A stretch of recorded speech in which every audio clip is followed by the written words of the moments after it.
Students, आज के class में आपका वेलकम है। और आज के क्लास में हम लोग मैच अर्धचालक और अपद्रव्यीय अर्धचालक के बीच अंतर का अध्ययन करेंगे। तो नैज अर्धचालक और अपद्रव्यीय अर्धचालक में क्या अंतर होता है?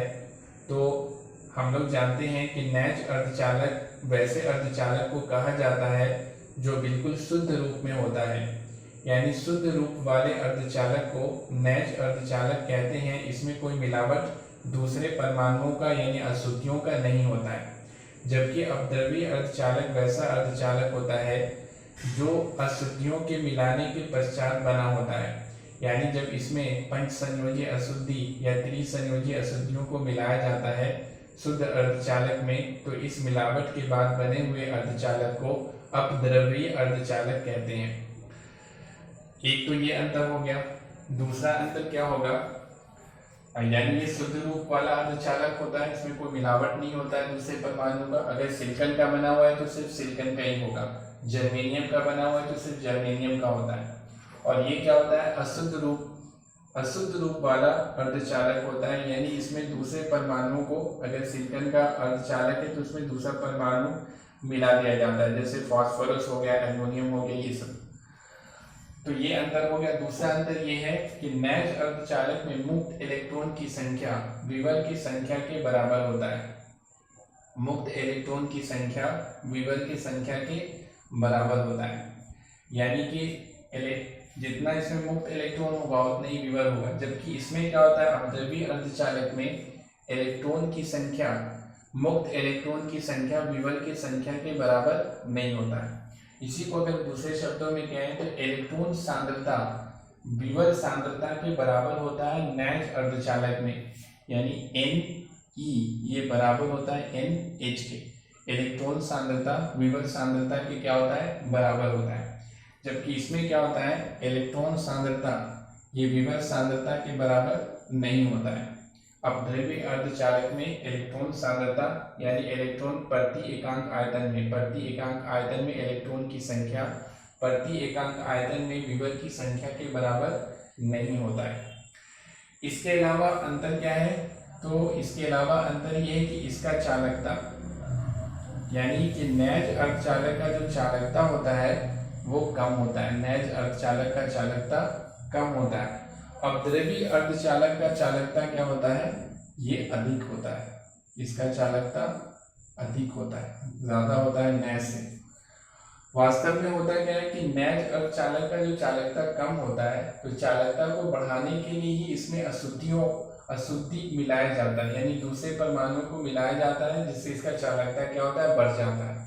तो इसका चालकता कम होता है, उसका चालकता क्या होता है? ज्यादा होता है। इसके अलावा अंतर क्या है कि इसका जो चालकता होता है, यानी कि ये इसका चालकता तापमान पर निर्भर करता है। तापमान पर, केवल तापमान पर निर्भर करता है इसका चालकता। यानी तापमान को बढ़ाएंगे तो इसका चालकता भी क्या होता है? अगर तापमान को बढ़ाएंगे तो इसका चालकता भी बढ़ने लगता है। जबकि अपद्रव्यीय अर्धचालक का जो चालकता होता है वो तापमान और अशुद्धियों की मात्रा दोनों पर निर्भर करता है। तापमान पर भी निर्भर करता है और अशुद्धियों की मात्रा, उसमें जो दूसरे परमाणु को मिलाया जा रहा है उस पर भी निर्भर करता है। अगर ज्यादा परमाणु को मिलाया जाएगा तो इसका चालकता और ज्यादा बढ़ जाएगा, और अगर अशुद्धि परमाणु कम मिलाया जाएगा तो चालकता इसका क्या होगा? कम होगा।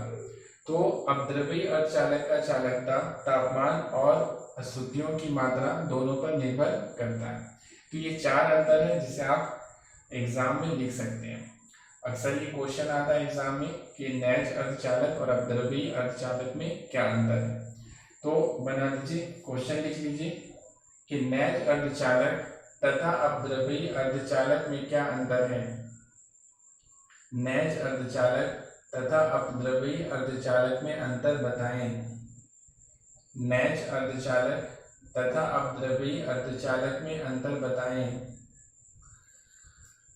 उत्तर में लिखिए, नैज अर्धचालक तथा अपद्रव्यीय अर्धचालक में निम्नलिखित अंतर होता है।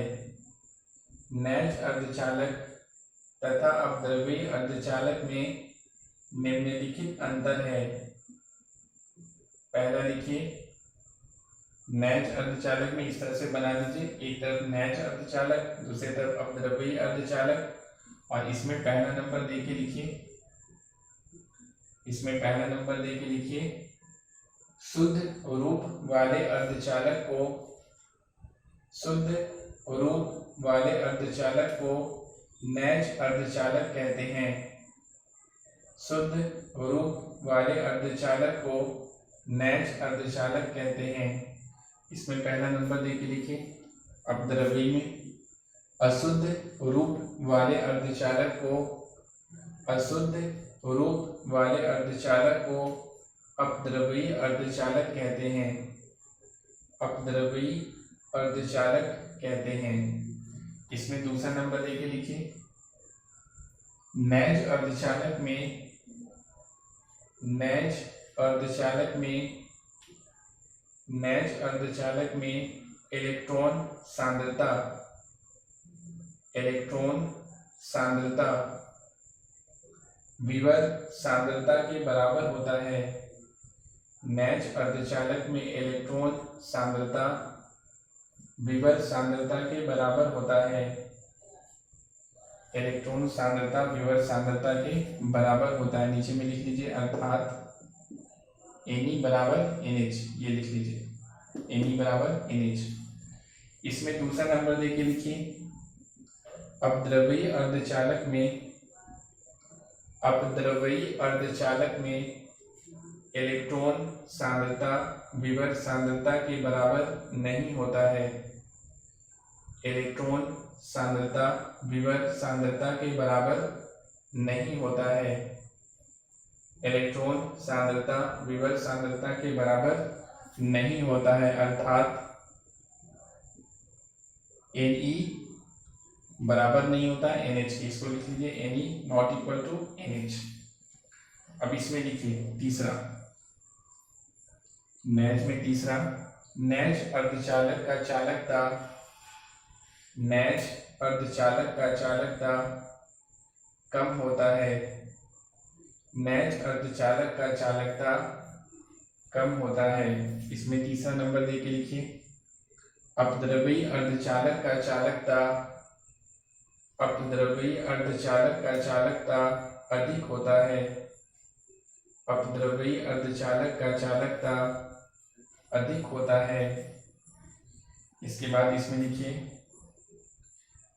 चौथा, नेज में, नेज अर्धचालक का तापमान, नेज अर्धचालक का चालकता, नेज अर्धचालक का चालकता केवल तापमान पर निर्भर करता है। नेज अर्धचालक का चालकता केवल तापमान पर निर्भर करता है, केवल तापमान पर निर्भर करता है। इसमें चौथा नंबर लिखिए, अपद्रव्यी में, अपद्रव्यी अर्धचालक का चालकता, अपद्रव्यी अर्धचालक का चालकता तापमान तथा अशुद्धियों की मात्रा दोनों पर निर्भर करता है। तापमान तथा अशुद्धियों की मात्रा दोनों पर निर्भर करता है, दोनों पर निर्भर करता है, दोनों पर निर्भर करता है। इसके बाद हम लोग पढ़ेंगे इसके आगे के N प्रकार के अर्धचालक और P प्रकार के अर्धचालक में क्या अंतर होता है। Okay, thank you.